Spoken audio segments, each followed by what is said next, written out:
அப்பர், சுந்தர், சம்பந்தர், மாணிக்கவாசகர். அதில் ரொம்ப வயசில் மூத்தவர் அப்பர் தான் திருநாவுக்கரசர். அப்பர் பெருமான் சைவ சமயத்தில் முதல்ல அப்பர் பெருமான் சமண சமயத்தில் இருந்தாங்க. அப்போ அந்த காலத்தில் அந்த 8ஆம் நூற்றாண்டு அந்த சமயத்தில் பார்த்தீங்கன்னா சைவத்துக்கும் சமணத்துக்கும் மிகப்பெரிய ஒரு கடுமையான போட்டி இருந்துச்சு. அப்போ பார்த்தீங்கன்னா முதல்ல அப்பர் பெருமான் திருநாவுக்கரசர் சமண சமயத்தில் தான் இருந்தார். ஆனால் அவங்க தமக்கையார் சுத்த சைவம். அவங்க சிவனையே கும்பிட்டுட்டு இருந்தாங்க.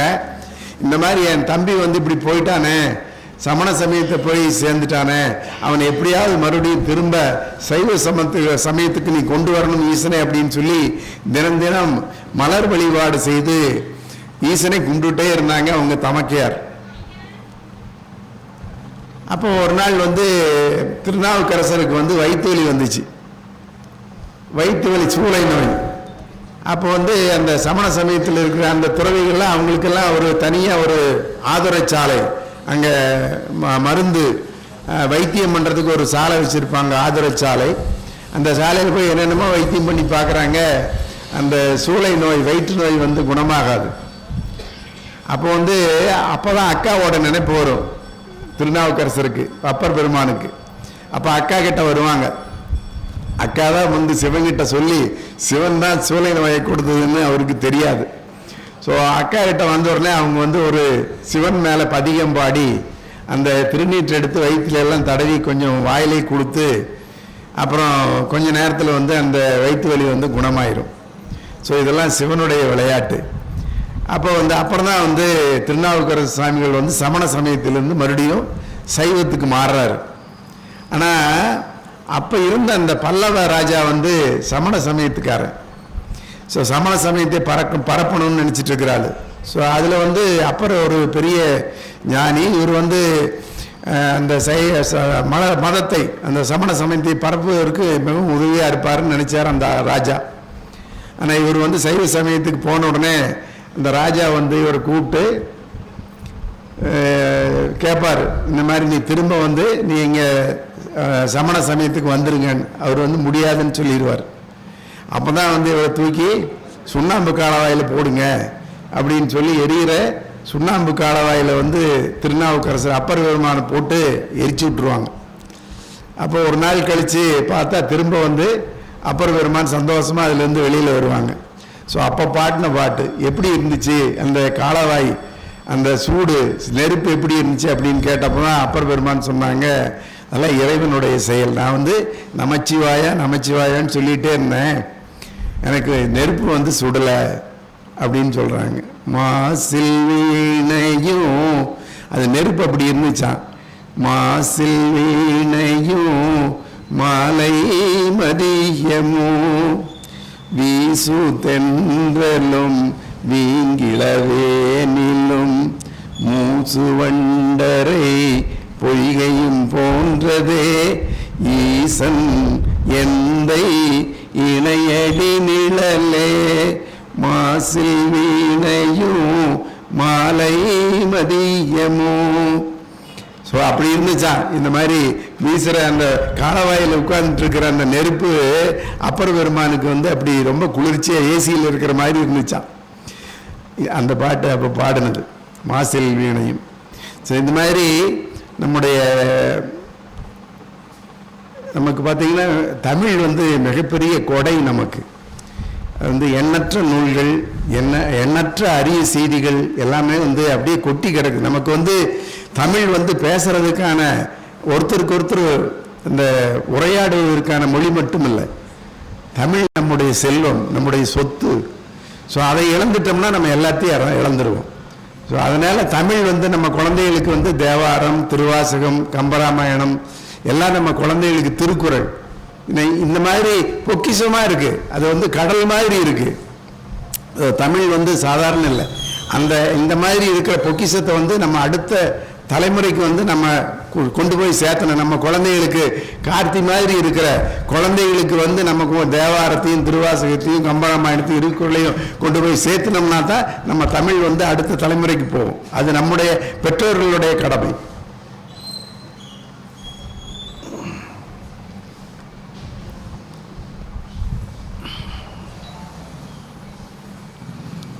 நன்றுடையானை தீயது இலானை நரை வெள்ளேறு ஒன்றுடையானை உமையொரு பாகம் உடையானை சென்றடையாத திருவுடையானை சிராப்பள்ளி குன்றுடையானை கூற என் உள்ளம் குளிருமே. இதுல எத்தனை யானை போடுறாரு பாருங்க. இது தேவார பாட்டு. திருச்சிராப்பள்ளியிலே இருக்கின்ற தாய்மான சுவாமிகளை பற்றி பாட்டு. அது நால்வரில் சமயக்குறவர்கள் பாடியதுதான். நால்வரில் யார் பாடுறதுன்னு எனக்கு தெரியல. நன்றுடையானை தீயது இலானை நரை வெள்ளேறு ஒன்றுடையானை. ஏன்னா சிவனுக்கு வந்து எருதுதான் வாகனம். நரை வெள்ளேறு, நரை மாதிரி வெள்ள முடியா இருக்கிற எருத வாகனமா கொண்டிருக்கிற சிவனே. நரை வெள்ளேறு ஒன்றுடையானை உமையொரு பாகம் உடையானை.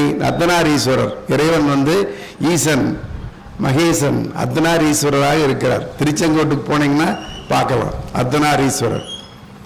நரை வெள்ளேறு ஒன்றுடையானை உமையொரு பாகம் உடையானை சென்றடையாத திருவுடையானை சிராப்பள்ளி குன்றுடையானை கூற என் உள்ளம் குளிருமே. சொற்றுணை வேதியன் சோதிவானவன் பொற்றுணை பெருந்தடி பொருந்த கைதொழ கற்றுணை பூட்டியோர் கடலில் பாய்ச்சினும் நற்றுணை யாவது நமச்சிவாயவே. இதுவும் அப்பர் பாடினதுதான். அது காலவாயிலிருந்து வெளியில் வந்துட்டாரா, அந்த அரசனுக்கு பொறுக்கல. இவர் வந்து முதுகில் வந்து ஒரு பெரிய பாறாங்கல்ல கட்டி அதில் கயிற்றுல நல்லா கட்டு போட்டு படகுல ஏற்றி இவர் கொண்டு நடுக்கடலில் போட்டு வந்துருங்க அப்படின்னு சொல்கிறான் அந்த பல்லவ மன்னன். சமண சமயத்தை சேர்ந்தவர். அப்போ பாடுறாரு. அப்போ வந்து அது நமச்சிவாய நமச்சிவாயன்னு அப்பர் பெருமான் சொல்கிறாரு. அது மிதந்துட்டு கத்தாழ முட்டியாட்ட அந்த கல் வந்து மிதந்துட்டு மேலே வருது. ஸோ அப்போ பாடின பாட்டுது.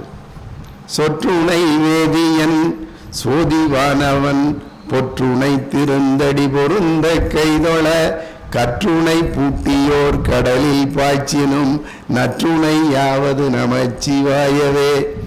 ஸோ கடலை பூட்டி கடலில் போட்டாலும் நற்றுணை யாவது நமச்சிவாயவே. அது வந்து கடலில் போட்டப்போ பாடின பாட்டு இந்த பாட்டு அப்பர் பெருமான். இந்த மாதிரி செல்வங்கள் அப்படி கொட்டி கிடக்குது. நம்ம தேவாரம் திருவாசகம் பார்த்திங்கன்னா ஆழ்வார்கள் 12 பேர், நாயன்மார்கள் 63 பேர், நம்ம சமயக்குறவர்கள் 4 அப்பர் சுந்தர் சம்பந்தர் மாணிக்க வாசகர். இதெல்லாம் படிக்க படிக்க நம்முடைய மனசு வந்து பண்படும். நம்ம வந்து அடுத்தவங்களுக்கு கெடுதல் நினைக்க மாட்டோம். நம்முடைய வாழ்வு ஒருபடி மேம்படும். நாம் தர்ம அறநெறியிலே நம்முடைய வாழ்க்கை போகும். இதையெல்லாம் நம்ம அடுத்த ஜெனரேஷனுக்கு அடுத்த தலைமுறைக்கு நம்ம வந்து குழந்தைகளுக்கு கொண்டு போய் சேர்த்தணும். அதான் ஓங்கி உலகளந்த உத்தமன் பேர்வாடி நாங்கள் நம் பாவைக்கு சாற்று நீராடினால் தீங்கின்றி நாடெல்லாம் திங்கள் மாறி பெய்து ஓங்கு வெறுஞ்சன்னல் ஊடுகையல் உவள பூங்குவளை போதில் பொறிவண்டு கண்படுப்ப தேங்காதே புக்கிருந்த சீர்த்த முளை பற்றி வாங்க குடம் நிறைக்கும் வள்ளல் பெரும்பசுக்கள் நீங்காத செல்வம் நிறைந்தேலோரெம்பாவாய். இது வந்து ஆழ்வார் பாட்டு, நாராயணனை பற்றி. அஞ்சிலே ஒன்று பெற்றான், இது கம்பன். அஞ்சிலே ஒன்று பெற்றான் அஞ்சிலே ஒன்றை தாவி அஞ்சிலே ஒன்று ஆறாக ஆறுயிர்க்காக ஏகி அஞ்சிலே ஒன்று பெற்ற அணங்கை கண்டு அயலாரூரில் அஞ்சிலே ஒன்றை வைத்தான் அவன் எம்மை அழித்து காப்பான். எத்தனை பேர் ஆஞ்சநேயர் கோயிலில் போய் இந்த பாட்டை கேட்டிருக்கீங்கன்னு தெரியல. அங்கே எழுதி வச்சிருக்கு, ஒவ்வொரு ஆஞ்சநேயர் கோயிலில் எழுதி வச்சிருப்பாங்க, அதை படிங்க. அஞ்சிலே இது வந்து முழு கம்பராமாயணத்தையும் கம்பர் வந்து 4 வரியில் சொல்லியிருக்கிறார். அஞ்சிலே ஒன்று பெற்றான் வாயு மைந்தன். ஆஞ்சநேயன் வந்து வாயு புத்திரன், அஞ்சனா தேவிக்கும் வாயு பகவானுக்கும் பிறந்தவன். அஞ்சிலே ஒன்று பெற்றான் அஞ்சிலே ஒன்றை தாவி. எதை தாண்டான்? அஞ்சிலே ஒன்று, 5 பூதங்களிலே ஒன்று கடல், நீர். ஸோ நீர், நிலம், நெருப்பு, காற்று, வாயு, வாயு ஆகாயம். இதில் அஞ்சிலே ஒன்றை தாவி, கடல் தாண்டி நீரை தாண்டி, அஞ்சிலே ஒன்றை தாவி அஞ்சிலே ஒன்று பெற்ற அணங்கை கண்டு. சீதாதேவி வந்து மிதிலாபுரியிலே ஜனக மகாராஜா வந்து அது வந்து பொன் கலப்பையில் எருதுகளை கொண்டு உழவு செஞ்சிட்டு இருக்கிறப்ப ஒரு தங்கப்பெட்டியில் பேழையில் கிடைச்சவங்க தான், பூமியிலிருந்து கிடைச்சவங்க தான் சீதாதேவி. அதனால் பூமாதேவி பூமியிலிருந்து கிடைச்சவங்க சீதாதேவி. அது வளர்ப்பு மகள், ஜனக மகாராஜாவுக்கு வந்து வளர்ப்பு மகள் சீதாதேவி. ஸோ அப்போ வந்து அந்த பொன்னால் ஆகிய அந்த கலப்பையை உழுதுட்டு வர்றப்ப அந்த தங்கப்பாளையில் கிடைச்சவங்களை எடுத்து வளர்த்துறான் ஜனக மகாராஜா. அதனால் அவங்க பேர் பூமாதேவி, சீதாதேவி வந்து பூமாதேவி. ஸோ பூமியிலிருந்து வந்தவங்க. 5 பூதங்களில் ஒன்று மண், நிலம். அஞ்சிலே ஒன்று பெற்றான அங்கை கண்டு அயலாரூரில். கம்பனே வந்து 1000 வருஷத்துக்கு முன்னாடி இலங்கை வந்து அயலாரூர்னு சொல்கிறான். அயலாரூரில் அஞ்சிலே ஒன்றை வைத்தான். 5லே 1 தீ, நெருப்பு வந்து இலங்கையில் லங்கா தகனம் பண்ணிட்டான். அஞ்சிலே ஒன்று பெற்றான் அஞ்சிலே ஒன்றை தாவி அஞ்சிலே 1 ஆறாக. எந்த வழியாக போகிறான்? ஆகாயத்து வழியாக போகிறான். ஆறாகனா வழியாக. அஞ்சிலே 1 ஆறாக 6. அஞ்சிலே 1 ஆறாக 6 உயிர்க்காக ஏகி, ராமனுக்காக ஏகி, 6 உயிர் ராமனுக்காக ஏகி அங்கே போகிறான். அஞ்சிலே 1 பெற்ற அணங்கை கண்டு அயலாரூரில் அஞ்சிலே ஒன்றை வைத்தான். அவன் எம்மை அழித்து காப்பான். அவன் எல்லா செல்வங்களையும் நமக்கு அழித்து காப்பானாக அப்படின்னு இந்த பாட்டில் கம்பன் சொல்கிறான். நாடிய பொருள் கைகூடும் ஞானமும் புகழும் உண்டாம், வீடியல் வெளியதாக்கும் வீரியங்கமலை நோக்கும், நீடிய அரக்கர் சேனை நீரு வெட்டெளிய வாகை சூடிய சிலை ராமன் தோல் வலி கூறுவோர்க்கே. இன்னும் நான் சப்ஜெக்டுக்கே வரல. நாடிய பொருள் கைகூடும், நீங்கள் நினைச்சது நடக்கும். நாடிய பொருள் கைகூடும் ஞானமும் புகழும் உண்டாம். ஸோ உங்களுக்கு வந்து ஞானம் வரும். அறிவுக்கு மேலே இருக்கிறது ஞானம். உங்களுக்கு ஞானம் கிடைக்கும், புகழ் கிடைக்கும். ஸோ இந்த அரியாசனம் கம்பன் சந்த சரியாசனம் எனக்கு. ஏன்னா இது படித்ததுனால, கம்பனை படித்ததுனால இந்த அரியாசனம். நாடிய பொருள் கைகூடும் ஞானமும் புகழும் உண்டாம், வீடியல் வழியதாக்கும். வீடு பேர் நமக்கு வந்து நம்ம இறந்ததுக்கு பிறகு எல்லாருக்குமே நமக்கு வள்ளுவனே சொல்றாரு, வையத்துள் வாழ்வாங்கு வாழ்பவர் வானுரையும் தெய்வத்துள் வைக்கப்படும். அப்போ வந்து அடுத்த ஜென்மான்னு ஒன்று இருக்குது, நம்மளுக்கு வந்து அடுத்த பிறவின்னு ஒன்று இருக்குது அப்படின்னு வள்ளுவனே ஒத்துக்கிறார். வள்ளுவனுக்கு மீறின ஐயா வக்கீல் இருக்கார் ஐயா, வள்ளுவனுக்கு மீறின சுப்ரீம் கோர்ட் எதுவுமே கிடையாது. திருவள்ளுவனுக்கு மீறினது அவன் சொன்னது தான். வையத்துள் வாழ்வாங்கு வாழ்பவர் வானுரையும் தெய்வத்துள் வைக்கப்படும். நாடிய பொருள் கைகூடும் ஞானமும் புகழும் உண்டாம், வீடியல் வழியதாக்கும் வீரியங்கமலை நோக்கும். வீரியம்னா மனம். மனமுள்ள தாமரையில் இருக்காங்களே லட்சுமி. லட்சுமி கடாட்ச லட்சுமியை பாரு உங்களுக்கு வருமப்பா. லக்ஷ்மி கடாட்சது உங்களுக்கு என்ன பணம் வேணுமா, நகை வேணுமா, என்ன வேணும், சொத்து வேணுமா, சுகம் வேணுமா, எல்லாமே வந்து லட்சுமி பார்த்துக்குவாங்க. நீடிய அரக்கர் சேனை நீரு வெட்டளிய வாகை சூடிய சிலை ராமன் தோல்வலி கூறு. ராமனுடைய ராமாயணத்தை யார் கூறுறாங்களோ அவங்களுக்கு இதெல்லாம் கிடைக்கும் அப்படின்னு கம்பன் சொல்றான். எனக்கு கிடைச்சது என்னன்னு தெரியல.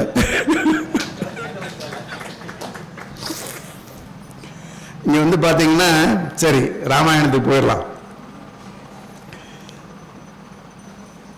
முதல் நாள் வந்து தசரத சக்கரவர்த்தி வந்து ஒரு பெரிய ராஜ தர்பார் இருக்கு அயோத்தியில. அந்த கோசல நாட்டில் அயோத்திங்கிற தலைநகரத்தில் வந்து தசரத சக்கரவர்த்தி அவர் வந்து அந்த பரத கண்டம் பூரா, இந்த பாரத கண்டம் பூரா அல்ல, அப்போ அவர் தான் சக்கரவர்த்தி, தசரத சக்கரவர்த்தி. அவர் வந்து 60,000 ஆண்டுகள் வந்து செங்கோலாட்சி செய்யறதா வந்து வரலாறு கூறுது. அந்த அயோத்தியில, அந்த கோசல நாட்டினுடைய தலைநகர் அயோத்தியில வந்து அரசாட்சி பண்ணிட்டு இருக்கிறார் தசரத மகாராஜா. ஒரு நாள் காலையில் எழுந்திருக்கிறாரு, அந்த கண்ணாடி முன்னாடி அப்படியே அப்பவே வந்து அவர் பெல்ஜியம் கண்ணாடியெல்லாம் வாங்கி வச்சிருப்பார் போல் இருக்கு. அந்த கண்ணாடியில் போய் நின்று பார்க்குறாரு, ஒரு சின்ன இந்த கண்ண மூலத்தில் ஒரு சின்ன ஒரே ஒரு முடிதான், ஒரு முடி நரைச்ச உடனே அவர் வந்து அரசாட்சி நம்மளுக்கு உடனே ராமனுக்கு பட்டம் சூட்டிடணும், நம்ம வந்து தவம் பண்ண போயிடணும் முடிவு பண்ணிட்டாரு. இப்போ இருக்கிற எந்த அரசியல்வாதிக்குமே இது பொருந்தாது. ஏன்னா ஒரு முடி நரைச்ச உடனே நான் வந்து இந்த அரசாட்சி எனக்கு வேண்டாம், நான் வந்து தவம் செய்ய காட்டுக்கு போயிடணும்னு முடிவு பண்றாரு. மன்னவனையவனியை மகனுக்கு இந்து நீ போய் பன்னருந்தவம் பொறி பருவம் மீதன கண்ண மூலத்தில் களல வந்ததொரு மின்னென கருமை போய் வெளுத்ததொரு மயிர். ஒரே ஒரு மயிர் தான் வெளுத்துச்சு. உடனே வந்து முடிவு பண்ணிட்டா நம்ம அரசாட்சியை வந்து நம்ம பெரிய பையன் ராமனுக்கு கொடுத்துட்டு நம்ம போய் தவம் பண்ண போறதுக்கு இதான் டைம் அப்படின்னு தசரத சக்கரவர்த்தி முடிவு பண்றார். முடிவு பண்ண உடனே இவர் பார்த்து 6 மணிக்கு எந்திரிச்சு பார்க்குறாரு. 10 மணிக்கு அரசவை கூட்டிட்டார். கூப்பிட்டு எல்லாத்தையும் அமைச்சர்கள் எல்லாத்தையும் கூப்பிட்டு மந்திரிகள் தளபதிகள் எல்லாத்தையும் கூப்பிட்டு நாளைக்கு வந்து ராமனுக்கு பட்டாபிஷேகம், நீங்களாம் என்ன சொல்றீங்கன்னு கேட்பாங்க. அவங்கெல்லாம் என்ன சொல்லுவாங்க, ராவனுக்கு பட்டாபிஷேகம்னா கோசல நாட்டில் இருக்கிற அயோத்தி நாட்டில் இருக்கிறவங்க மக்களுக்கெல்லாம் எவ்வளோ சந்தோஷமா இருக்கு. என்னது அவங்களாம் எல்லாமே வந்து சரின்னு சொல்லிட்டாங்க. உடனே ராமனுக்கு பட்டாபிஷேகம் முடிவு பண்ணியாச்சு. ஆனால் அன்னைக்கு நைட்டு பார்த்தீங்கன்னா தசரத சக்கரவர்த்தி சாயங்காலம் தான் இந்த வேலையெல்லாம் முடிச்சுட்டு நம்முடைய கைகை அவங்க தான் வந்து தசரத சக்கரவர்த்திக்கு ரொம்ப பிடித்தமான மனைவி. 3 பேர் மனைவி இருக்காங்க, கோசலா தேவி, கைகேயி, சுமத்திரை. ஸோ கோசலையினுடைய பையன் வந்து ராமன், கைகேயினுடைய பையன் வந்து பரதன், சுமத்திரைக்கு 2 பேர் ரெட்ட பிள்ளைக, லக்ஷ்மணனும் சத்ருகனும். மொத்தம் 4 பேர். இப்போ சாயங்காலம் ஒரு 8 மணி 9 மணி சுமாருக்கு தான் வந்து கைகேயினுடைய மாளிகைக்கு வந்து தசரத சக்கரவர்த்தி போகிறாரு. அங்கே போனால் கைகேயி வந்து தலையெல்லாம் விரித்து போட்டுட்டு அலங்கோலமாக படுத்து கிடக்கிறாங்க. ஏன்னா இவர் ராமனுக்கு பட்டாபிஷேகம்னு எல்லாம் நாடே பூரா சந்தோஷத்தில் இருக்குது, எல்லாம் கோலாகலமாக இருக்குது. நம்ம எல்லாமே கோலமெல்லாம் போட்டு மாவளை தோரணமெல்லாம் கட்டி வாழையெல்லாம் கட்டி வாழை மரமெல்லாம் கட்டி எல்லாம் ஆட்டம் பாட்டம் எல்லாமே சந்தோஷமாக இருக்குது நகரமே. இங்கே வந்து பார்த்தா கைகை வந்து தலையை விரிச்சு போட்டு படுத்து கிடக்கிறாங்க. அப்போ என்னன்னு கேட்டால், நீங்கள் வந்து அன்னைக்கு சம்பராசுர யுத்தத்தில் எனக்கு 2 வரம் கொடுத்திய ஞாபகம் இருக்கான்னு கேட்குறாங்க. அது எப்படின்னா, சம்பராசுரன் வந்து 10 பேர், அந்த அசுரர்கள் 10 பேர் வந்து தசரதனும் கைகேயும் வந்து அப்படியே ஒரு நாள் தேரில் போயிட்டே இருக்கிறாங்க, ஜாலியாக பேசிட்டு போயிட்டு இருக்கிறாங்க 2 பேர். 10 தேரில் வந்து அசுரர்கள் வந்து 10 தேரில் வந்து சுற்றி வளைச்சிருவாங்க. அப்போ வந்து தசரதன் வந்து அவங்க கூட சண்டை போடுறான்.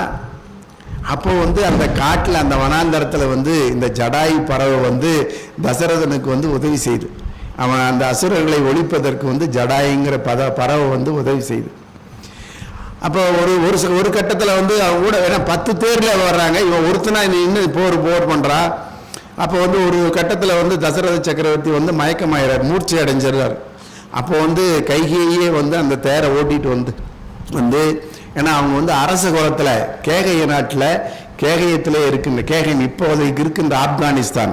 ஸோ அயோத்திக்கும் ஆப்கானிஸ்தானுக்கும் அப்போவே வந்து அந்த பொண்ணு எடுக்கிறது கொடுக்கறதெல்லாம் இருந்திருக்கு. ஸோ ஆப்கானிஸ்தானத்திலிருந்து கேகய நாட்டிலிருந்து தான் கைகையை வந்து தசரத சக்கரவர்த்தி வந்து கல்யாணம் பண்ணிட்டு வரார். அந்த கேகையினுடைய அரசனுடைய மகள். இவளுக்கு வந்து எல்லாமே வந்து குதிரை ஏற்றம், யானை ஏற்றம், தேர் ஓட்டுறது எல்லாமே தெரிஞ்சிருக்குது கைகேயிக்கு. ஆனால் மற்ற 2 பேர் அப்படி இல்லை. கோசலை வந்து அவங்க அரச குலத்தில் இல்லை, சுமத்திரையும் வந்து அரச குலத்திலிருந்து வந்தவங்க இல்லை. கைகேயி மட்டும்தான் வந்து தசரத சக்கரவர்த்திக்கு அரச குலத்திலிருந்து வந்தவங்க. அவங்களுக்கு தான் எல்லா கலைகளும் தெரியும், போர்க்கலைகள் எல்லாம். அதனால இவங்க அந்த மூர்ச்சை அடைஞ்ச உடனே அந்த தேரை ஓட்டிட்டு போய் திரும்ப வந்து அந்த ஜடாயுவும் இந்த கையையும் சேர்ந்து அவனுக்கு தண்ணி எல்லாம் கொடுத்து அவனை மூர்ச்சை தெளிச்சு திரும்ப வந்து இவங்க தேர் ஓட்டுறாங்க, அவன் சண்டை போடுறான். அப்போ வந்து அந்த 10 பேர்த்தையும் வந்து ஒழிச்சிட்ற, அந்த 10 பேர் அந்த அசுரர்கள் எல்லாம் வந்து ஒழிச்சிட்றான் தசரத சக்கரவர்த்தி. அதனால தான் வந்து தசம்னா 10 ரதங்களிலே வந்த அசுரர்களை ஒழித்ததால் அவன் பெயர் தசரதன். தசரதன் தசம்னா 10 ரதத்திலே வந்த அசுரர்களை ஒழித்ததால் அவன் தசரதன். அவனுக்கு உண்மையான பேர் என்ன வச்சாங்கன்னு எனக்கு தெரியல, அது கிருபானந்த வாரியாருக்கு தெரியுமா எனக்கு தெரியல. அப்போ வந்து இப்போ வந்து ஞாபகப்படுத்துறாங்க, இந்த ராமனுக்கு பட்டம் சுட்டுறதுன்னு காலையில் முடிவு பண்ணிட்டாங்க. நைட்டு வந்து தசரத சக்கரவர்த்தி மாளிகைக்கு வந்தோடனே கேட்குறாங்க. நீ அன்னைக்கு வந்து 2 வரம் கொடுத்தீல, ஜெயிச்ச உடனே நீ வந்து கைகேயி வரம் கேள், உனக்கு 2 வரம் தரேன்னு அப்பவே சொல்றாரு தசரத சக்கரவர்த்தி. எனக்கு இப்போ வரம் வேண்டான்னு சொல்லிடுறாங்க. அப்போ இப்போ கேட்குறாங்க, இப்போ வந்து 2 வரம் கொடுத்தீங்கல்ல, ஞாபகம் இருக்கா? ஆமாம் ஞாபகம் இருக்கு. அதில் வந்து ஒரு வரத்தினால பரதன் வந்து காடாள போகணும், பரதன் வந்து என்னுடைய மகன் வந்து நாடாளனும், ராமன் வந்து காடாள போகணும் அப்படின்னு கேட்குறாங்க. அப்போ வந்து இவன் என்னென்னமோ கெஞ்சி பார்க்குறான், மானே தேனே மயிலே குயிலே காலில் விழுந்து கூட நீ வந்து, அதாவது பரதன் உன்னுடைய மகனுக்கு வந்து வேணா பட்டம் சூட்டிக்கலாம், ஆனால் வந்து ராமன் காட்டுக்கு போகக்கூடாது, அதுக்கு அருள் புரி அப்படின்னு சொல்லி காலில் விழுந்து கூட கெஞ்சுறாரு. அவங்க அதெல்லாம் முடியாதுன்ட்டாங்க. அவன் காட்டுக்கு போகணும், ராமன் காட்டுக்கு போகணும். ஏன்னா இங்கே இருந்தால் மக்கள் எல்லாம் பிரச்சனை ஒன்று, மக்கள் எல்லாம் ராமன் மேலே தான் பக்தியாக அன்பாக இருக்கிறாங்க, அரவணைப்பாக இருக்கிறாங்க. அதனால வந்து இங்கே இருந்தால் ரகலையாகும்னு சொல்லிட்டு நாடு கடத்திடுறதுன்னு அவங்க முடிவு பண்ணிட்டாங்க ராமனை. அப்போ இந்த செய்தி எதுக்கோ வந்து அப்புறம் கைகேயி வந்து அவன் தசரத சக்கரவர்த்தி மூர்ச்சி அடைஞ்சு விழுந்து கிடக்கிறார் உள்ள மாளிகைக்குள்ள. கைகேயி வந்து வெளியில் வந்து வாயில் நின்றுட்டு ராமனை கூட்டிகிட்டு வர சொல்கிறாங்க. அப்போ ராமன் வந்து முன்னாடி நிற்கிறப்ப வந்து வழி மறைச்சிட்டு கைகேயி அம்மா சொல்கிறாங்க, ஆளி சூழ் உலகம் எல்லாம் பரதனே ஆள, நீ போய் தாளிரும் சடைகள் தாங்கி தாங்கரும் தவமே உண்டு, ஊழி வெங்கானம் புக்கு புண்ணிய துறைகள் ஆடி 7 ஆண்டின் வாயனை எம்பினன் மன்னன் என்றாள். நான் சொல்லலையேப்பா, மன்ன சொல்றான் மன்னன், இது வந்து அரச கட்டளை, நீ மீற முடியாது. என்ன சொல்றாங்க, ஆளி சூழ் உலகம் எல்லாம் பரதனே ஆள. ஸோ இந்த கடல் சூழ்ந்த உலகத்தை வந்து பரதன் என்னுடைய பையன் தான் அரசாளனும், நீ என்ன பண்ற, உனக்கு என்ன வேலை? தாளிரும் சடைகள் தாங்கி, இந்த ஜடாமுடி விட்டுட்டு நிலத்து வரைக்கும் கால் வரைக்கும் ஜடாமுடி விட்டுட்டு, தாளிரும் சடைகள் தாங்கி தாங்கரும் தவமே உண்டு. அங்கே வந்து உன்னுடைய ஒய்ஃபெல்லாம் கூட்டிகிட்டு போய் குடும்பமெல்லாம் நடத்தக்கூடாதப்பா, நீ அங்கே போய் காட்டில் போய் தவம் பண்ணணும். தாளிரும் சடைகள் தாங்கி தாங்கரும் தவமே உண்டு, புலி வெங்கானம் புக்கு, புழுதி பறக்கிற வெங்கானத்துக்கு வெக்கை அடிக்கிற காணத்துக்கு போய் அங்கே இருக்கிற புண்ணிய துறைகளில் எல்லாம், அங்கே இருக்கிற நதிகள் எல்லாம் சாவகாசமாக நீராடிட்டு குளிச்சுட்டு சந்தோஷமாக 7 ஆண்டின் வா. ஸோ 14 வருஷம் கழிச்சு வா, என்னமோ பிக்னிக் போயிட்டு வர்ற மாதிரி 14 வருஷம் கழிச்சு வா அப்படின்னு சொல்லி சொல்றாங்க. அழி சூழ் உலகம் எல்லாம் பரதனே ஆள, நீ போய் தாளிரும் சடைகள் தாங்கி தாங்கரும் தவமே உண்டு, புலி வெங்கானம் புக்கு புண்ணிய துறைகள் ஆடி 7 ஆண்டின் வாயனை எம்பினன் மன்னன். நான் சொல்லலையப்பா, இது உங்க அப்பா சொல்றமா, அவன் அப்பான்னு சொல்ல, அப்பான்னு சொன்னா நான் என்ன ஏப்பா போக சொல்றேன்னு கேட்பான்ல, அப்பான்னு சொல்ல, மன்னவன் அரச கட்டளை மன்னன் சொல்றாப்பா, இதுல இருந்து நீ தப்ப முடியாது. அதுக்கு இந்த கம்பன் மாதிரி ஒரு பாட்டு அதுக்கு பதில் சொல்றான் பாருங்க. ராமன் என்ன சொல்றான், மன்னவன் பணி என்றாயினும் பணி மறுப்பனோ என், பின்னவன் பெற்ற செல்வம் அடியனேன் பெற்றதென்றோ, என்னின் உருவிய பால் இப்பணி தலைமேற்கொண்டேன், மின்னொளிர் கானம் இன்றே போகின்றேன் விடையும் கொண்டேன். அம்மா, ஏன் மன்னன் சொன்னது அப்பா சொன்னதுன்னு சொல்றீங்க, நீங்க சொன்னா நான் போக மாட்டேனா? எனக்கு தாயும் தந்தையும் 2 ஒண்ணுதான். ஸோ தந்தை சொல் மிக்கதோர் மந்திரம் இல்லை, தாயிற் சிறந்ததொரு கோயிலும் இல்லை அப்படின்னு சொல்லிட்டு இன்னைக்கே போகிறேன். நீங்கள் வந்து நாளைக்கு நாளானைக்கு லேட் பண்ணுறான்னு நினச்சிக்குவீங்களா? கிடையாது, இன்னைக்கே போகிறேன். என் பின்னவன் பெற்ற செல்வம் அடியனேன் பெற்றதுன்றோம். நான் ஆண்டா என்னம்மா, பரத ஆண்டான், என் தம்பியா, 2 ஒன்று தான்ம்மா. அவனுக்கு கிடைச்ச செல்வம் எனக்கு கிடைச்ச செல்வம் இல்லையாம்மா. ஸோ இந்த மாதிரி நீங்கள் வந்து ராமாயணம், இந்த மாதிரி மகாபாரதம், இந்த மாதிரி நம்முடைய புராணங்கள் எல்லாம் எதை சொல்லுதுன்னா, நம்ம அண்ணன் தம்பி ஒற்றுமை, நம்ம எப்படி விட்டு கொடுத்து போகணும்.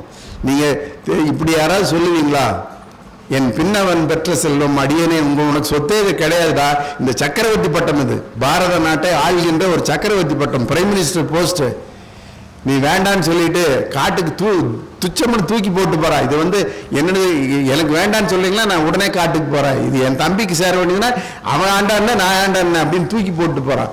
ஸோ இது வந்து அந்த அரசியலே பற்றில்லாத தன்மை, தம்பி மேலே இருக்கிற ஒரு பாசம், அன்பு, பக்தி, இதெல்லாம் வந்து நம்ம குடும்பத்தில் வரணும். இதை ராமாயணம் மாதிரி ஏன் நம்ம புராணங்களை எல்லாம் கேட்கணும், இதிகாசங்களை எல்லாம் கேட்கணும் அப்படின்னா இந்த மாதிரி அன்பு பாசத்தோடு நம்ம இருக்கணும். நமக்கு தெரியும் நம்ம இப்போ எப்படி இருக்கணும்.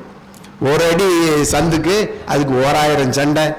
அது அந்த ஒரு அடி சந்தில் நம்ம நடக்கூட பக்கத்து வீட்டு நம்ம வீட்டில் பங்காளியாக இருந்தாலும் சரி, அண்ணன் தம்பி எத்தனை பேர் ஒரு அடி வரப்புக்காக வந்து அந்த ஒரு 10 ஏக்கரை இது விற்று அதை கொண்டு போய் வக்கீல் ஐயாவுக்கும், மன்னிச்சுங்க ஐயா, வக்கீல் ஐயாவுக்கும் ஜட்ஜுக்கும் கொடுத்து அது எத்தனை பேர் வந்து ஓட்டாண்டி ஆகி நின்றுருக்காங்கன்னு தெரியும். ஸோ சக்கரவர்த்தி பட்டத்தை, இந்த பாரத நாட்டை ஆளுகிற இந்த பிரைம் மினிஸ்டர் போஸ்ட், அதை வந்து ராமன் தூக்கி மன்னவன் பணி என்றாயில் நும்பணி மறுப்பனோயன் பின்னவன் பெற்ற செல்வம் அடியனேன் பெற்றதன்றோ என்னதின் உறுதியப்பால் இப்பணி தலை மேற்கொண்டேன் மின்னொளிர் கானம் நின்றே போகின்றேன் விடையும் கொண்டேன். போயிட்டான், மரபுரி கட்டினா போயிட்டான். ஆனால் இதில் ஒரு பிரச்சனை வந்தது. என்னன்னா, போய் சீதை கிட்ட சொல்லான்னு போனான். இது பிரச்சனையே அங்கே தானே ஆரம்பிக்குது. நீ பிரிவினும் சுடுமோ பெருங்காடு என்றாள். அவன் சொல்றான், இதை வந்து காலில் கல்லு மூடெல்லாம் கொடுத்து அது வெயில், அங்கே வந்து கொடிய விலங்குகள்லாம் இருக்குது, பாம்பு, பல்லி, தேளு, பூரான், இந்த மாதிரி எல்லாம் இருக்கு, பெரிய சிங்கம், புலி, கரடி எல்லாம் இருக்கு, உன்னை நான் பாதுகாக்க முடியாது காட்டில், நான் போயிட்டு சீக்கிரமா திரும்பி வந்துடுறேன். அது சொல்றது இல்லை, அதெல்லாம் கேட்க மாட்டாங்க. நீ பிரிவினும் சுடுமோ பெருங்காடு என்றாள். ஸோ பிரச்சனையே இங்கேதான் வந்துச்சு.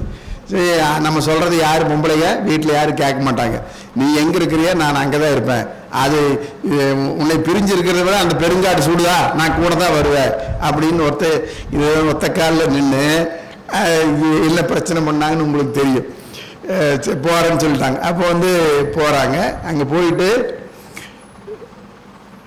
பேசலாங்களா, இன்னும் டைம். அங்கே போயிட்டு இருக்கிறாங்க. போயிட்டு இருக்கிறப்ப அங்கே வந்து குகன் வரான். அங்கே கங்கை ஆத்தங்கரைக்கு வராங்க.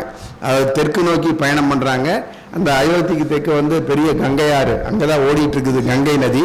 அந்த கங்கை நதிக்கு அறையில் தான் வந்து அந்த வேட்டுவ குலத்தை சேர்ந்த அரசன், அவன் தான் குகன்.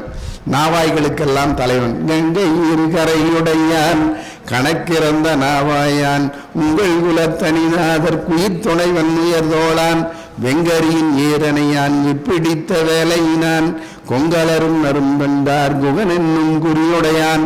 அவன் இப்படி கம்பன் இப்படி அந்த அந்த நாவாய்களினுடைய தலைவன், வேட்டுவர்களுடைய தலைவன் குகன்.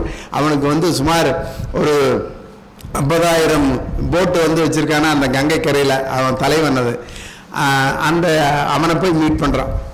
ஸோ அவன் பார்த்த உடனே அவன் வந்து ராமன் மேலே அவனுக்கு ரொம்ப பக்தி, அன்பு, ரொம்ப பாசம். அவன் காலில் விழுந்து வணங்கி மீனையும் தேனையும் கொடுத்த உடனே அவனுக்கு தெரியாது ராமன் வந்து மீனெல்லாம் சாப்பிட மாட்டான்.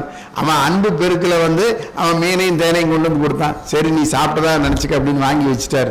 வாங்கி வச்சுட்டு நான் என்னப்பா செய்யறது, அந்த பக்கம் போகணுன்னு, நான் இருக்கிறேன் இல்லைங்கய்யா வாங்கன்னு சொல்லி 3 பேர்த்தையும் லக்குவன் கூட தான் வர்றான். ஏன்னா அவங்க அம்மா பாருங்க, அவங்க அம்மா எப்படின்னு பாருங்க, ஒரு அம்மா இல்லை சின்னம்மா இல்லை எப்படி இருக்கணும் பாருங்க. லக்குவன் போய் நிற்கிறான் அவங்க அம்மா முன்னாடி. அண்ணன் காட்டுக்கு போறா, ராமன் காட்டுக்கு போறா, நானும் போறேன் அப்படின்னு போய் சொல்றதுக்காக அவங்க அம்மா முன்னாடி நிற்கிறா. அவ சொல்றா, சுமித்திரை, இந்த மாதிரி ஒரு தாய் பார்த்துருக்கவே முடியாது நம்ம. நீ வந்து போ அண்ணன் பின்னாடி. எப்படி போகணும் தெரியுமா, தம்பிங்கிற கணக்கில் போகக்கூடாது. நீ வந்து அவனுக்கு ஏவலாளாய் போ, அடியாளாய் போ. அப்புறம் ராமனும் சீதையும் வந்து உனக்கு இன்னையிலிருந்து வந்து அவங்க தான் அப்பா அம்மா. 6 உயிர் தாயர் சீதை என்ன நினைச்சிட்டு போ. 6 உயிர் தாயர், நான் கிடையாது உனக்கு அம்மா. இன்னையிலிருந்து சீதை தான் உனக்கு அம்மா. ஸோ தசரத சக்கரவர்த்தி கிடையாது அப்பா, ராமன் தான் உனக்கு அப்பா. அப்படி நினைச்சிட்டு போ, அடியாளா போ, தம்பின்னு நினைச்சிட்டு போகாத. அப்புறம் என்ன, அவன் இருக்கிற இடத்த காட்டில் இருக்கிறான்னா அதுதான் அவனுக்கு அயோத்தி. அவன் திரும்பி வந்தான்னா திரும்பி நீ வா. அவன் வரலையா அவனுக்கு முன்னாடி நீ செத்து போயிடு. ஸோ ராமனுக்கு பின்னாடி ஏதாவது ஊர் வந்துச்சுன்னா, ராமனுக்கு ஏதாவது ஊர் வந்துச்சுன்னா அவனுக்கு முன்னாடி லட்சுமணன் செத்து போயிட்டான்னு அதுதான் என் காதுக்கு வரணும். ராமனுக்கு பின்னாடி செத்து போயிட்டான்னு வரக்கூடாது. முன்ன முடிங்கிறான். அவனுக்கு ராமனுக்கு முன்னாடி நீ செத்து போயிற செய்தி வந்து எனக்கு வரணும், அப்படித்தான் வரணும். அவன் திரும்பி நாட்டுக்கு வந்தான்னா நீயும் கூட வா அப்படின்னு சொல்றான். அப்ப கொஞ்ச நேரம் சரிம்மா அப்படின்னு தலையாட்டிட்டு நிற்கிறான். எதுக்கு என்ன நின்றுட்டு இருக்கிற, ஓடு, இன்னும் நிக்காத இவ்வையின் நிற்றலும் ஏதம் என்றால் இதுக்கு குற்றம்ங்கிறா, இன்னும் உடனே ஓடி போயிரு ராமன் பின்னாடி அப்படின்னு இப்படி. அதாவது ராமனுக்கு அடியாளாப்போ, நீ அவனுக்கு முன்னாடி அவனுக்கு ஏதாவது ஊர் வந்துச்சுன்னா அவனுக்கு முன்னாடி செத்து போயிரு இப்படி சொல்லி அனுப்புகிற ஒரு தாய் அவங்க சுமத்திரை. இந்த பாத்திரம் வந்து ரொம்ப மிகச்சிறப்பான பாத்திரமாக கம்பன் படைத்திருக்கிறான், இந்த சுமத்திரைங்கிற பாத்திரத்தை. அப்போ 3 பேர் போகிறாங்க. குகன் வந்து அந்த படகுல ஏற்றி தென்கரைக்கு கொண்டு வந்து விடுறான். அப்புறம் வந்து அங்கே கொஞ்ச நாள் வந்து சித்திரகூடம்ங்கிற ஒரு இடத்துல வந்து 3 பேர் இருக்கிறாங்க, ராமன், லக்குவன், சீதையெல்லாம். அந்த சித்திரகூடத்திலிருந்து கொஞ்சம் நேரம் எல்லாம் மக்கள் எல்லாம் வந்து வந்து வந்து எல்லாம் பார்த்து தொந்தரவு பண்ண ஆரம்பிச்சிட்டாங்க பக்கமாக இருக்கிறதுனால. அதனால் இன்னும் கொஞ்சம் தெற்கு போகலாம் அப்படின்னு சொல்லிட்டு தண்டகாரண்யங்கிற இடத்துக்கு வர்றாங்க. தண்டகாரண்யத்தில் வந்து அங்கே ஒரு 10 வருஷம் வந்து ரொம்ப அமைதியான தவ வாழ்க்கை, தவம் செய்ய வேண்டியது. அப்புறம் அங்கே இருக்கிற முனி புங்கர்களுடைய அவங்களோட கலந்துரையாட வேண்டியது, அவங்களுக்கு வேண்டிய யாகங்களை எல்லாம் நடத்த வேண்டியது. அப்படி தான் அந்த வனத்தில் தண்டகாரண்யத்தில் வந்து 10 வருஷம் அங்கே இருக்கிறாங்க. அதுக்கும் பிறகு அப்படியே வந்து அகத்தியரை பார்க்கறதுக்காக தெற்கு நோக்கி மறுபடியும் வர்றாங்க. ஸோ அந்த அகத்தியர் முனிவரை பார்த்து ராமனுக்கு வந்து அவர் நிறைய வரமெல்லாம் கொடுக்குறாரு. நிறைய தன்னுடைய ஆயுதங்களை எல்லாம், போர் ஆயுதங்களை எல்லாம் வந்து அகத்திய முனிவர் அவர் கொடுக்குறார். அகத்தியர் தான் சொல்கிறாரு, இனிமேல் நீங்கள் வந்து பஞ்சவடியில் போய் தங்கிக்கங்க, கோதாவரி நதிக்கரையில். இப்போ இருக்கிற மகாராஷ்டிராவில் நாசிக், அங்கே போய் தங்கிக்கங்க, பஞ்சவடியில் போய் தங்கிக்கங்க அப்படின்னு சொல்லிட்டு சொல்கிறாரு. அந்த பஞ்சவடியில் தான் நீதி நாட்களையை வந்து அவங்க கழிக்கிறாங்க. அந்த பஞ்சவடி தான் இப்போ இருக்கிற நாசிக். நாசிக்னா உங்களுக்கு எல்லாம் தெரிஞ்சிருக்குன்னு நினைக்கிறேன். நாசிக்கிலிருந்து தான் நமக்கு பண நோட்டெல்லாம் அச்சடித்து வருது. ஸோ மகாலட்சுமி இருந்த இடம், அங்கேருந்தால் இன்னும் பணம் வந்துட்டுருக்குது நம்மளுக்கு. நாசிக்கு அங்கே வந்து தங்கி இருக்கிறாங்க. அப்போ தான் வந்து சூர்பனை, இங்கே தான் வந்து சூர்பனகு வர்றாங்க. பஞ்சி ஒளிர் இஞ்சி உளிர்பால் அவமனுங்க செஞ்சவிய கஞ்சம் நிகர் சீரடியலாகி அஞ்சொலில மஞ்சையன அன்னமென மின்னு வஞ்சியன நஞ்சமென வஞ்ச மகள் வந்தாள். அவங்க சூர்பனகை வந்து யாரு? ராவணனுடைய தங்கச்சி. அவங்க அரக்கர் குலத்தில் சேர்ந்தவங்க. அவங்க ரொம்ப கருப்பா, அவங்க பல்லெல்லாம் நீளமா, நெகமெல்லாம் வந்து முறம் மாதிரி, அந்த மாதிரி ரொம்ப பெரிய ஒரு கரிய மலை மாதிரி இருக்கிறவங்க ராமனுடைய அழகுல வந்து மயங்கிட்டாங்க. அந்த காட்டில் இருக்கிறாங்க. அந்த காட்டில் அந்த பஞ்சவடிங்கிற இடத்துல கரண், தூஷன் அப்படின்னு சொல்லிட்டு ராவணனுடைய பங்காளிக, இந்த சூர்பனகை இவங்க வராங்களே, இவங்களுடைய அண்ணன் தம்பி, அவங்க வந்து பங்காளிகளோட அங்கே இருக்கிறாங்க, அந்த காட்டில் இருக்கிறாங்க. அது அவங்களுடைய பகுதி. அந்த பகுதி இவங்க வந்து ராமன் மேலே வந்து, ராமன் வந்து அங்கே இருக்கிறது, தவம் பண்ணிட்டு சீதையோடு இருக்கிறது, லக்ஷ்மணோடு இருக்கிறதெல்லாம் பார்த்து அந்த சூர்பனகைக்கு வந்து ராமன் மேலே வந்து காதல் வருது. இவனை எப்படியாவது வந்து நம்ம கல்யாணம் பண்ணிக்கணும் அப்படின்னு ஆசைப்படுறாங்க அவங்க. அப்போ தான் வந்து எப்படி ராமன் முன்னாடி நம்ம இந்த அரக்கி மாதிரி போனோம்னா, வால்மீகியில் அந்த ஒரிஜினல் ராமாயணத்தில் வந்து வடமொழியில் எழுதின ராமாயணத்தில் அப்படியே அரக்கிய மாதிரியே தான் ராமன் முன்னாடி வந்த மாதிரி தான் இருக்குது. ஆனால் கம்பன் மிகப்பெரிய உளவியல் நிபுணன். அவன் வந்து இப்படியே போனால் ராமன் மிகப்பெரிய அழகன். அவனுக்கு முன்னாடி ஒரு அரக்கி போய் நின்னா எப்படி அவனுக்கு காதல் வரும்னு நினச்சி அவங்களுக்கு மாயா சக்தியெல்லாம் இருக்குது அப்படின்னு வால்மீகி ஒரு ஸ்லோகத்தில் வந்து எழுதியிருக்கிறார். அந்த ஸ்லோகத்தை வச்சு கம்பன் இப்படி மாத்துறான். அவங்க வந்து மாயா ஜாலத்தினால அவங்க வந்து ஒரு மிகப்பெரிய ஒரு அழகியாக வடிவம் எடுத்து ராமன் முன்னாடி வர்றாங்க. பஞ்சி ஒளி மிஞ்சி குளிர் பல்லவம் மனுங்க செஞ்சவிய கஞ்சம் நிகர் சீரடியலாகி அஞ்சொலுள மஞ்சையன அன்னமென மின்னு வஞ்சியன நஞ்சமென வஞ்ச மகள் வந்தாள். ஸோ நெஞ்சில் நஞ்சத்தோட ஒரு வஞ்ச மகள் வர்றாங்க. மயில் மாதிரி ஒரு சாயல்ல அன்னம் மாதிரி நடந்து ராமன் முன்னாடி அழகா வர்றாங்க. வானில் உயர் கற்பகம் உயிர்த்த கதிர்வல்லி மேனி நனி பெற்று விளை காமம் நிறைவாச தேனின் மொழி உற்றினிய செவ்வினி பெற்று மானின் விழி பெற்று மயில் வந்ததென வந்தாள். ஸோ மான் மாதிரி விழிகளோட, மருண்ட விழிகளோட மயில் மாதிரி வந்து ராமன் முன்னாடி வந்து காதல் மொழி சொல்கிறாங்க. அப்போ ராமன் வந்து மறுத்துறாரு. அப்போ அவங்களுடைய காதல் வந்து லக்ஷ்மணன் அழகாத்தான் இருக்கான. இது என்னன்னா ராமன் கருப்பா இருப்பான், லக்ஷ்மணன் சிவப்பா இருப்பான். ஸோ அவன் மேலே காதல் போகுது. ராமன் மறுத்த உடனே அவன் மேலே காதல் போகுது. அப்போ அவன் வந்து அப்போ கொஞ்ச நேரம் யோசிக்கிறாங்க, இவங்க 2 பேர்த்துக்கு இந்த சீதை வந்து இங்கே இருக்கிறா, இவன் வந்து ரொம்ப அழகியா இருக்கிறா சீதை, இவளை நம்ம தூக்கிட்டோம்னா இவங்களுக்கு ஆட்டோமேட்டிக்காக நம்ம மேலே காதல் வந்துடும் அப்படின்னு சொல்லி சீதையை போய் தூக்க போகிறாங்க. அப்போ தான் வந்து லக்குவன் அந்த வாளால் அவங்க மூக்க காதை மார்பு காம்புகளை எல்லாம் அறிந்து விடுகிறான். அப்போ தான் வந்து சூர்பனகை போய் நம்ம ராவணன் கிட்ட போய் இலங்கையில் போய் முறையிடுறாங்க. இந்த மாதிரி 2 மானிட பதர்கள் என்னை வந்து இப்படி பண்ணிட்டாங்க, நீ என்ன பண்ணினேன்னு கேட்குறான். அவன் மிகச்சிறந்த அறிவாளி. ராவணன் வந்து சாதாரணமான ஆள் இல்லை. ஸோ ராமன் மிகப்பெரிய ஒரு வில்லாளியாக சித்தரிக்கப்படுகிறான் என்றால் ராவணன் ஒரு மிகப்பெரிய வீரனாகத்தான் கம்பன் படைக்கிறான். முக்கோடி வாழ்நாளும் முயன்றுடைய பெருந்தவமும் முதல்வன் முன்னாளே கோடி யாராலும் வெலப்படா என கொடுத்த வரமும் ஏனை திக்கோடும் உலகனைத்தும் செரு கடந்த புயவலியும் தின்று மார்பில் புக்கோடி உயிர் வருகி புறம்போயிற்றாக வந்தன் புனித.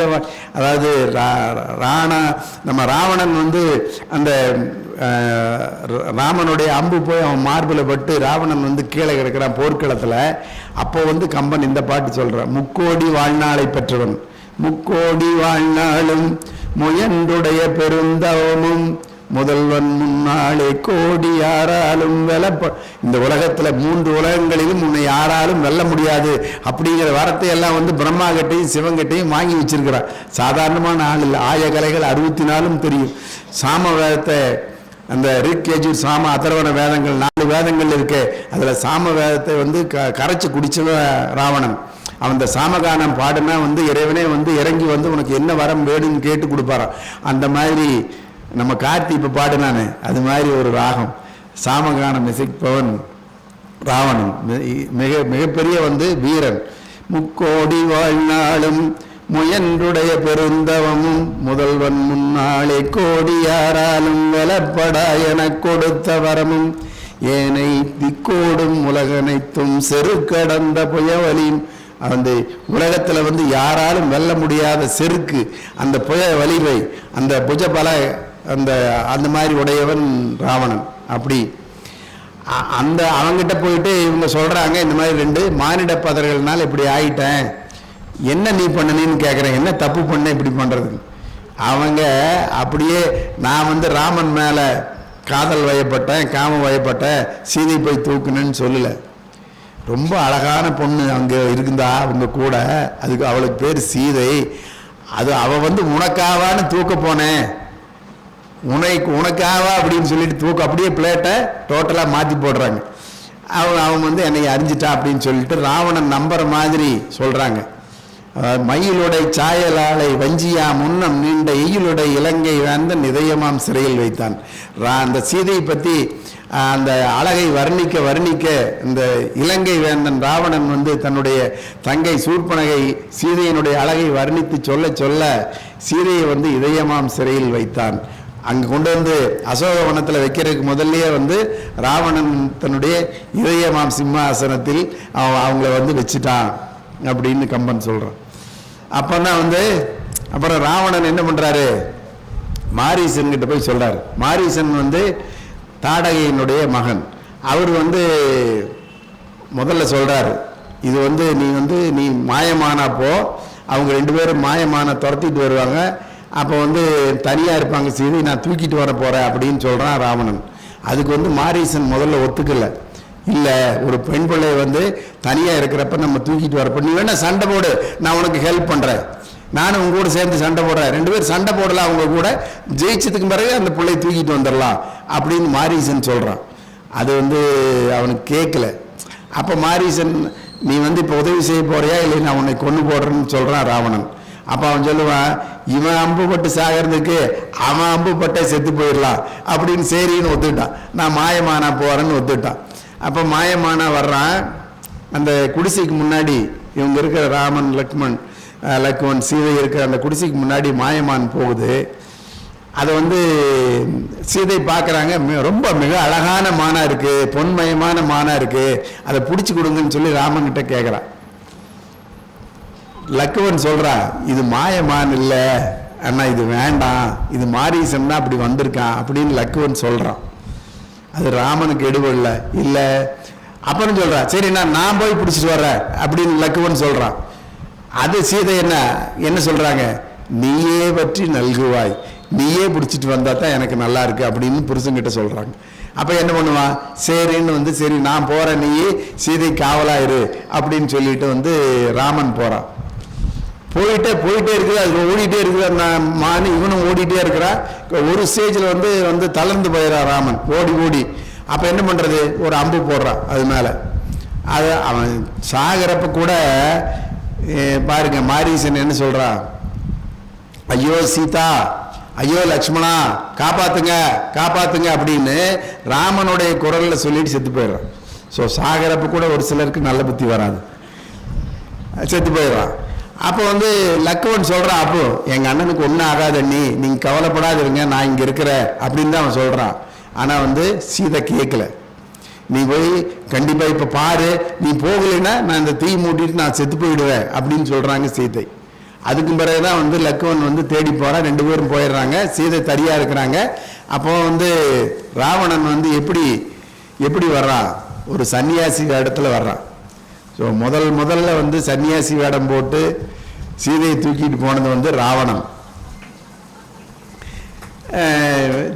தனியாக இருக்கிறாங்க. அப்போ வந்து அந்த பேசிகிட்டு இருக்கிறாங்க. அப்புறம் வந்து அந்த சாப்பாடு அந்த கோட்டுக்கு வெளியில் அதெல்லாம் வந்து கம்பனில் இல்லை. அவன் வர்றான், பேசி பார்க்குறான், இணங்கலை. உடனே அந்த குடிசையோடு தூக்கிட்டு அந்த புஷ்ப விமானத்தில் வச்சு பறந்து போயிட்டுருக்கான். பறந்து போயிட்டுருக்கிறப்ப சீதை வந்து அந்த குடிசைக்குள்ளே இருந்துட்டு, ஐயோ என்னை காப்பாற்றுங்க லக்ஷ்மணா அப்படின்னு சொல்லி சத்தம் போடுறாங்க. இது வந்து ஒரு பாறை மேலே வந்து ஒரு பெரிய கழுகு அரசன், அவர் தான் ஜடாயு. இப்போ தான் வந்து கதைக்கு வந்திருக்கேன். அந்த கழுகு அரசன் வந்து பாறை மேலே இருந்து கேட்டுட்டு இருக்கிறாரு. இது எங்கேயோ மனித குரலாக இருக்குது, இது நம்ம மருமக வந்து சீதையின் குரல் மாதிரி இருக்குது. அந்த கழுகு பேசும், ரொம்ப வயது முதிர்ந்த கழுகு, ரொம்ப வலிமையான கழுகு. அது வந்து பாறை மேலே இருந்துட்டு பார்க்குது, கேட்குது.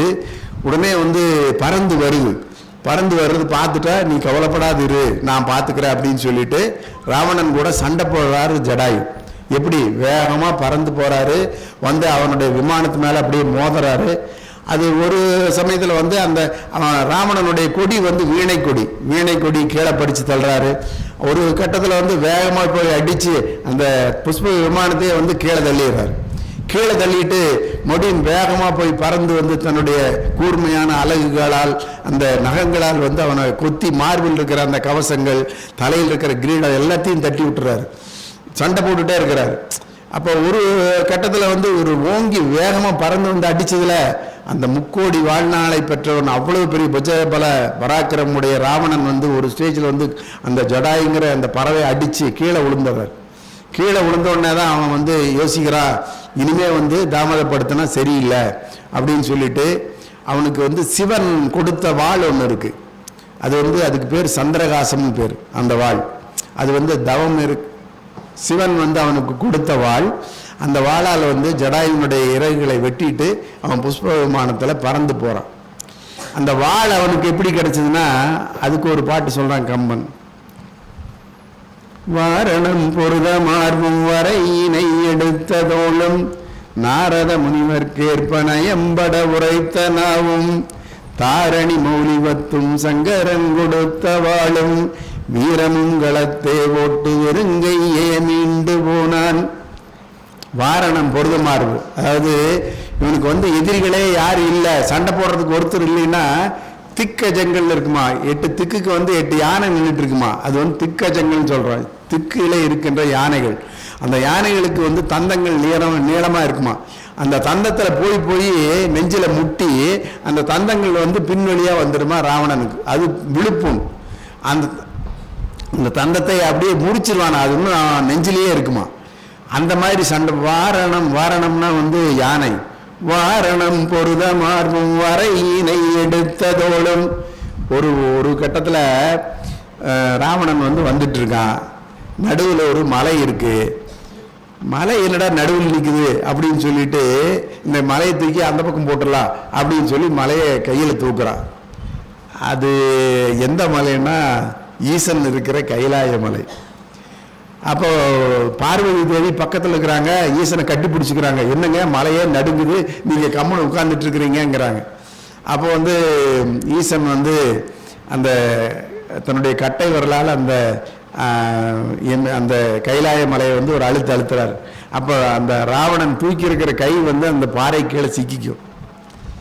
அப்போ இவன் என்ன பண்ணுறது, அப்படி முழிச்சிட்டு கை உள்ள சிக்கிடுச்சு, வெளியே வர முடியாது, போகவும் முடியாது, என்ன பண்ணுறதுன்னு யோசிச்சுட்டு முழிச்சிட்டு இருக்கிறப்பவா நாரத முனிவர் வருவார்.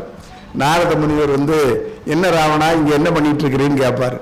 நான் ஒன்றும் பண்ணல, நான் நடந்து வந்துட்டு இருந்தேன், இந்த வழியில் இந்த மலை இருந்தது, தூக்கி அந்த பக்கம் வச்சிடலான்னு கையில் தூக்குனேன், அது கை மாட்டிருச்சு அப்படின்னு சொல்லுவான்.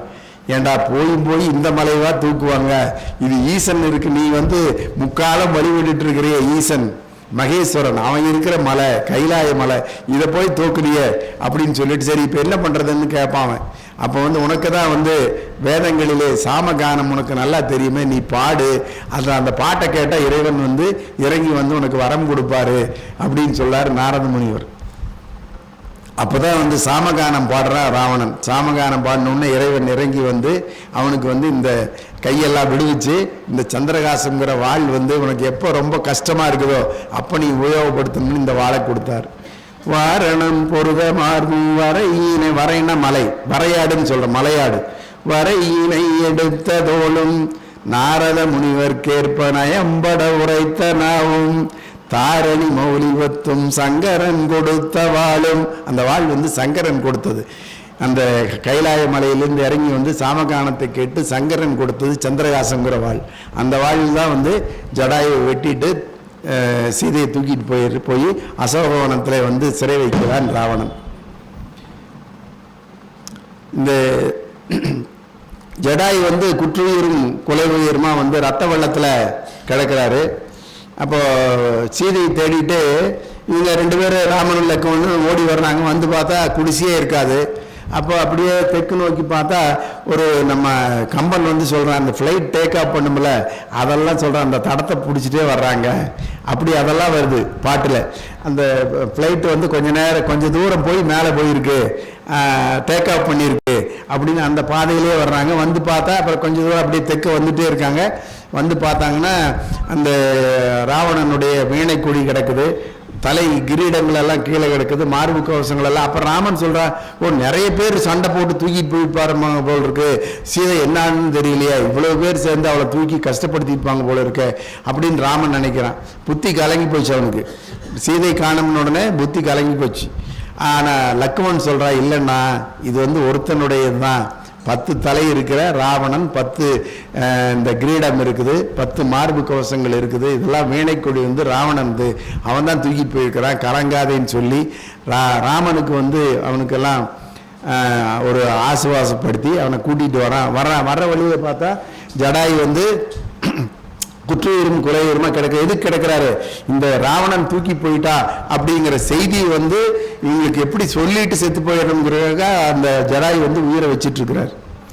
வந்த உடனே வந்து பார்க்குறாங்க, வந்த உடனே தண்ணி கொடுக்குறாங்க. கொடுத்த உடனே ஜடாய் கொஞ்சம் கண்ணை முடிச்சு பார்த்துட்டு, பாக்கியத்தால் என்றன் பயனில் பழியாக்கை போக்குகின்றேன், கண்ணுற்றேன் புண்ணியரேவம் என்று தாக்கியரக்கன் மகுட தலைதகர்த்த மூக்கினால் உச்சி முறைமுறையே நோக்குகின்றான், முறைமுறையே நோக்குகின்றான். இங்கே வாங்க கண்மணிகளா, என் மக்கள் மாதிரி இருக்கிறீங்களே, இங்கே வாங்க 2 பேர்த்தையும் கூப்பிட்டு அந்த அழகில் வந்து எல்லாம் அந்த தலையெல்லாம் வருடி கொடுத்து, என்னுடைய பாக்கியத்தால் உங்களை நான் உயிரோடு பார்க்குறேன், உங்ககிட்ட சொல்லிட்டு போயணுங்கிறதுக்காக என் உயிர் இருக்குது, பாக்கியத்தால் என்றன் பயனில் பழியாக்கை. ஏன்னா நான் எவ்வளோ சண்டை போட்டு சீதை காப்பாற்ற முடியல, அதனால பயனில்லாத பழியாக்கை, பயனில் பழியாக்கை போக்குகின்றேன், கண்ணுற்றேன் புண்ணியரேவம் என்று தாக்கி அரக்கன் மகுட தலைதகர்த்த மூக்கினால் உச்சி முறைமுறையே மூக்குகின்றான்,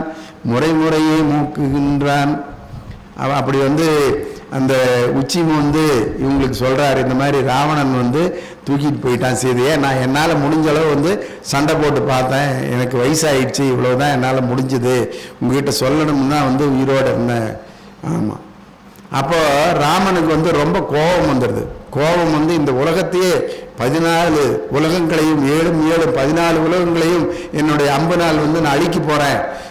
எல்லாம் தேவர்கள்லாம் பார்த்துட்டு இருந்தாங்களே, என் பொண்டாட்டி சீதையை தூக்கிட்டு போகிறப்ப என்ன பண்ணிட்டு இருந்தாங்க அப்படின்னு சொல்லி அம்பு பூட்டிடுறாங்க ராமனும் லக்குவனும். அப்போ வந்து அதுக்கு சமாதானம் சொல்கிறாரு ஜடாயு. வம்பிளை கொங்கை வஞ்சி வனத்திடை தனியல் வைக கொம்பிளை மானின் பின்போய் குலப்பழி கூட்டி கொண்டீர் அம்பிளை வரிசில் செங்கை ஐயன் நீராயும் காலை உம்பிளை என்பதல்லால் உலகம் செய்பிளையும் உண்டோ. வம்பிளை கொங்கை வஞ்சி வனத்தடை தனிகள் வைக, இந்த மாதிரி ஒரு பொம்பளை பிள்ளைய தனியாக வனத்துக்குள்ளே தனியாக விட்டுட்டு கொம்பிளை மானின் பின் போய் குலப்பழி கூட்டி கொண்டீர். ஒரு கொம்பு இருக்கிற மானுக்கு பின்னாடி 2 பேரும் போய் உங்களுடைய சூரிய குலத்துக்கே வந்து குலப்பழி கூட்டி கொண்டீர். இது வந்து அம்பிளை வரிசில் செங்கை ஐயன் நீராயும் காலை வில் சிலைன்னா வில் வச்சிருக்கிற தோழர்களே, மக்களே, மைந்தர்களே, இது நீங்க செஞ்ச பிழையப்பா, இது உலகத்தில் இருக்கிறவங்க செஞ்ச பிழை ஒன்றும் இல்லை, நீ 2 பேரும் வில்லை அம்மி கீழே போடுங்க அப்படின்னு சொல்லிட்டு செத்து போயிடுறாரு ஜடாயு. அதாவது சாகரப்ப கூட ராமனையும் லக்குவனையும் நல்வழிப்படுத்தி விட்டு அவங்களுக்கு அறிவுரை சொல்லிட்டு தான் ஜடாயு செத்து போறார். அதுக்கு பிறகுதான் வந்து ராமன் வந்து தன்னுடைய, நீங்க பாத்தீங்கன்னா தசரத சக்கரவர்த்தி அங்க செத்து போயிடாரு. ராமன் கானகம் வந்துடுறான், அவர் வானகம் போயிடுறாரு, அவருடைய உடல் கிடக்குது. அவருக்கு வந்து ஈமக்கிரியை கூட செய்யறதுக்கு வந்து ராமனும் லக்குவனும் காட்டுக்கு வந்துட்டாங்க. பரதனை வந்து வசிட்ட முனிவர் என்ன சொல்லிட்டாரு, அப்பப்பா அவன் கொல்லி வைக்க போறான். அவன் போன உடனே அந்த வசிட்ட முனிவர், அவர் தான் குலகுரு, அவர் என்ன சொல்றாரு, உங்க அம்மா வந்து எனக்கு வரத்தை கொடுத்துட்டாரப்பா. உங்க அப்பா ராமன் காட்டுக்கு போயிட்டு பரதன் நாடாளுன்னு சொல்லிட்டு வரத்தை கொடுத்துட்டாரு. ஆனா என்ன சொல்லிட்டு செத்தாரு தெரியுமா, உனக்கு கொல்லி வைக்கிற உரிமையும் கிடையாது, உங்க அம்மா வந்து அவருக்கு மனைவி இல்லை, அவ வயிற்றுல கையை வயிற்றுல பிறந்த பரதனுக்கு வந்து எனக்கு கொல்லி வைக்கிற மகன் இல்லை, கொல்லி வைக்கிறதுக்கு உரிமை இல்லைன்னு சொல்லிட்டு செத்து போயிட்டாருன்னு சொல்லிட்டு அவனை வந்து பரதனும் கொல்லி வைக்க முடியாது. கடைசியில 4வது பையன் சத்ருக்கன் தான் வந்து அவருக்கு கொல்லி வைக்கணும் தசரத சக்கரவர்த்திக்கு. ஆனா இங்க பாருங்க, ஒரு ஜடாயு வந்து ஒரு பறவை தன்னுடைய மனைவி சீதைக்காக வந்து தன்னுடைய உயிர் புகழுக்கு விற்றான். ஸோ தன்னுடைய உயிரையே வந்து புகழுக்காக அடுத்தவங்க மனைவியை ஒருத்தவன் தூக்கிட்டு போறான்னு சொல்லிட்டு சண்டை போட்டு கொலை, அதாவது நம்ம செத்தாலும் பரவாயில்ல அப்படின்னு சண்டை போட்டு காப்பாத்துறான். ஸோ அந்த மாதிரி தன்னுடைய உயிரையே புகழுக்கு விற்றவன் ஜடாயு.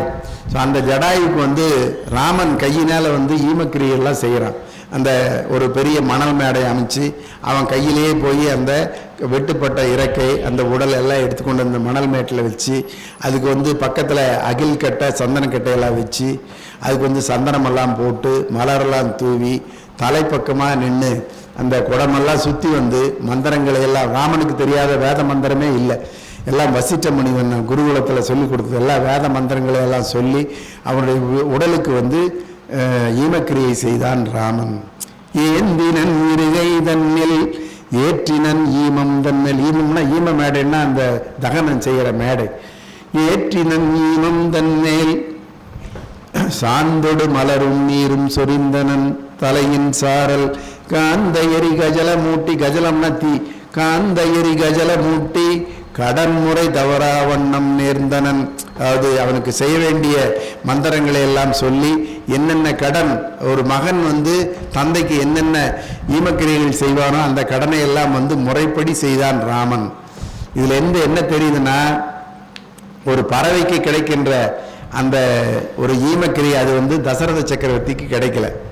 பெரிய சக்கரவர்த்தி 60,000 வருஷம் அவர் வந்து செங்கோல் செய்தவர். அவருக்கு அந்த தசரத சக்கரவர்த்திக்கு கிடைக்காத அந்த ஈமக்கிரியெல்லாம் வந்து இந்த ஒரு பறவைக்கு ஒரு ஜடாயுக்கு கிடைச்சது அப்படிங்கிறதான் வந்து ஜடாயு மோட்சம், ராமன் முன்னாடி மோட்சம். யாருக்கு என்ன கிடைக்கணுமோ அதுதான் கிடைக்கும். ஸோ பறவைக்கு வந்து இப்படி ராமன் கையால் வந்து ஒரு ஈமக்கிரியை செய்யணும்னு ஒரு இருக்குது, அது வந்து செஞ்சா தசரத சக்கரவர்த்தி கூட அந்த அந்த பெருமை அந்த இது கிடைக்கல. அது இது இது பார்த்தீங்கன்னா ஒரு இந்த கதையை வச்சு பின்னாடில் இப்போ பார்த்தீங்கன்னா பெரிய நம்பிகள் சொல்லிட்டு ஸ்ரீரங்கத்தில் ஒரு குருக்கள் அவர் ஸ்ரீரங்கத்தில் தினமும் போய் அவருக்கு அரங்கனுக்கு சேவை செஞ்சுட்டு இருந்தார்.